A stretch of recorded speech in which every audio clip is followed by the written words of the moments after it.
As Gen Z, I think a lot of us are attracted to the concept of self-employment. Things like remote work and being a digital nomad have become increasingly popular since the pandemic. And I think a lot of us have so many passions and options and things we can do that it all seems to just boil down to... But that is about to change for me today because I am starting a series called The Accountability Diaries.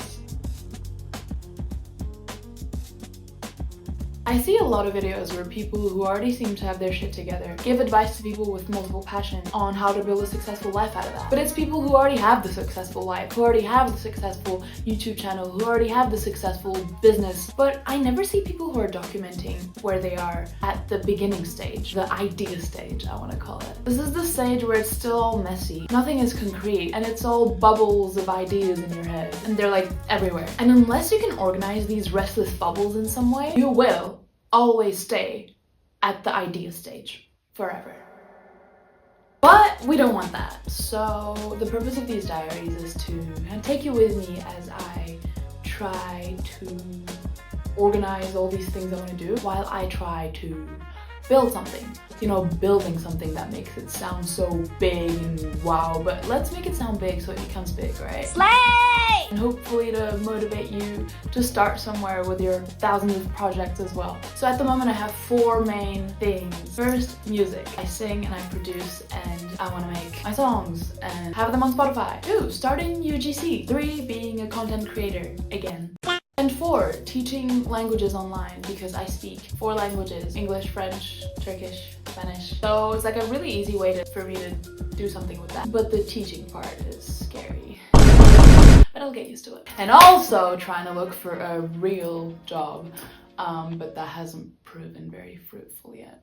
And a lot of these YouTubers also like tell you that it's possible, that it's easier than ever now to have an online business or to be self-employed because it's more accessible and there's tools online, and if you have multiple passions, it's a superpower, you can do everything. And that's all great and good, but they don't usually tell you concrete steps to how to actually do it, how to actually start. And the advice also seems to be really recurring. It's the typical, just start. And that advice, sure, it's useful for things like fear of being perceived or fear of failure. But when it comes to the nitty-gritty of like how to actually start, what do you do when you start, they gatekeep it. Like, girl, I've been making videos since I was 11. I'm not scared of being perceived. But I am trying to start 10 different things at once, and I do have no idea where to begin. So it can be really overwhelming, and it's not like I'm self-employed yet. Slay! But I know that it can be overwhelming. But in order for that to happen, accountability and organization, the things that I don't have, are the things I will get. So here's a bit more detail on my projects from the day where I first decided to start these series. It's not today. It was at 2 a.m. on this other day where I'm not wearing any makeup and I'm sick and so I sound different. And that was a video I filmed without script because I was like, get to it, get to it! Like, when you get that idea, I have to do something. So that day I filmed the video. This one's scripted, that one wasn't. Anyway, just watch the rest. Bye. Let the real shit begin. Hi, I'm Yasemin. I'm 21 years old and I just finished uni and I'm trying to do 100 things at once and somehow coming out of it having done nothing. I'm sick, so I'm drinking this. I'm starting this accountability series today. I like to do a lot of things. I produce music, I write songs, I sing, I like to make videos. Sometimes I'm like, maybe I should do content creation. I popped off once, well twice.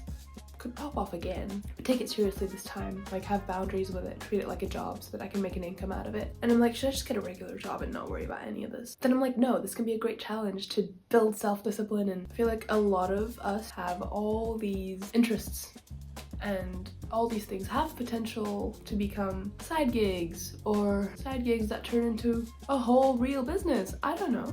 But you have to start somewhere, right? And you have to structure things. I'm sure these skills, I'll learn to hone them. Time management's a big one. So this is why I created the Accountability Diaries. This is the first episode. Welcome to the Accountability Diaries. I've been recently trying to get into UGC and building my portfolio, but it's been weeks. I just kind of always delay. There's something about the edit that's not perfect yet, so I can't put it in the portfolio. There's something about that day that's not the right day to film. Procrastination. Procrastination is the problem with the music as well. I've been producing the same song for 2.5 years. So I guess I'm starting from today, committing to making a video at least once weekly of these accountability diaries. It could be a mix of things. It could be like, hey, today I worked on finishing my UGC portfolio. A creator that really motivated me to get into UGC was Federico. He has this account called Creator Spritz. I kind of got on that train and I was like, I have this other friend who'd been doing UGC for a while, and she was like, you should definitely get onto it. Like, you used to do social media, just get back on it, do UGC, blah blah blah. And we had this conversation in summer 5 months ago. This accountability series is gonna help me actually stay on track with what I've planned and my goals. Not just thinking about doing these things, but doing them. Can you hear from my voice? I'm dying. Another shout out, and the whole reason that motivated me to start this series is Chiara?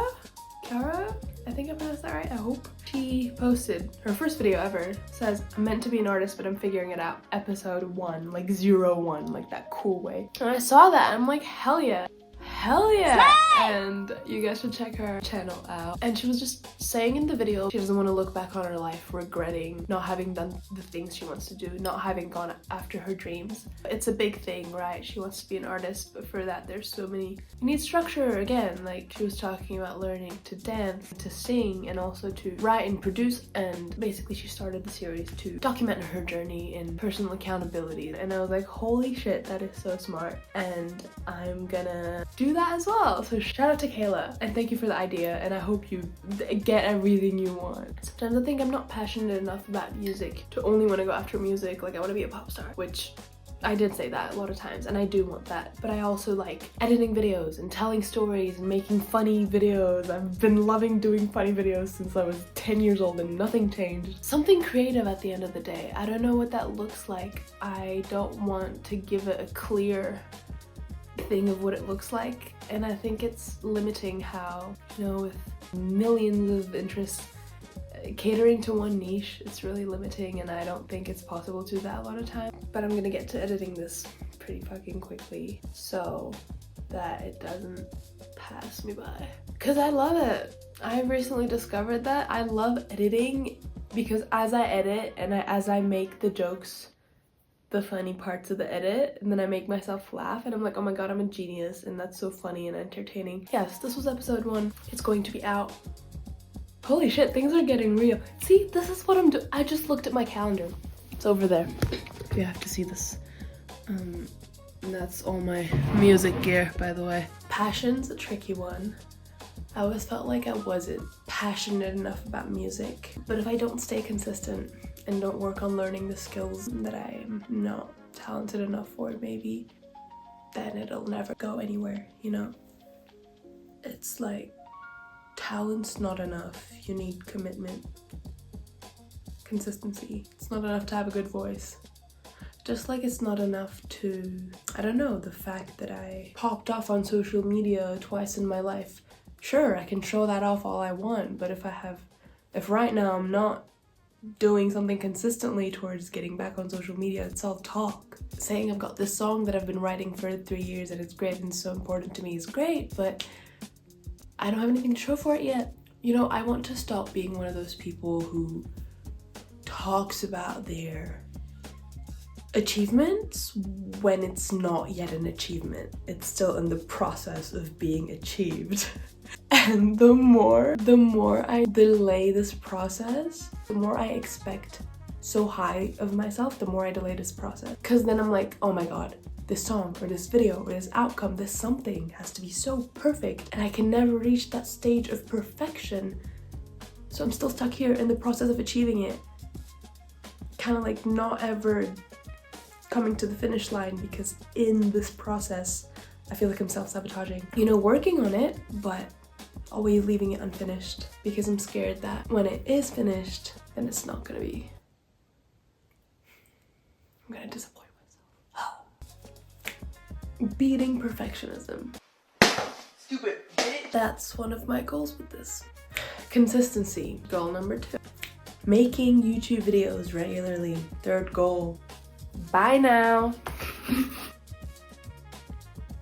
The reason I started this journey to begin with is a few months back I saw a post on Insta and I'm gonna read it to you. I find that the most confusing phrases in my life come when I'm on a path that isn't mine, but I haven't realized it yet. This isn't something that just comes to you as a realization when you're meant to know it. It takes an intentional process to figure it out, and that's why I think so many of us spend time and energy on a path that isn't ours. Every decision has some consequences. Girl, slow down. Good or bad. It drives you closer to a certain kind of life that's either closer or further to what fulfills you. How intentionally do most of us design our lives? Once I realized that I had a choice and could be more intentional with designing my life exactly how I wanted it, the options and paths I could take became overwhelming. Overwhelming! Exactly. It started figuring out what success actually means to me. No career or life path is going to make you happy if you don't know what genuinely makes your soul light up without the external influences of what you think should. So this person started building their own company when they were 20 and spent a couple years burning out and overworking myself constantly.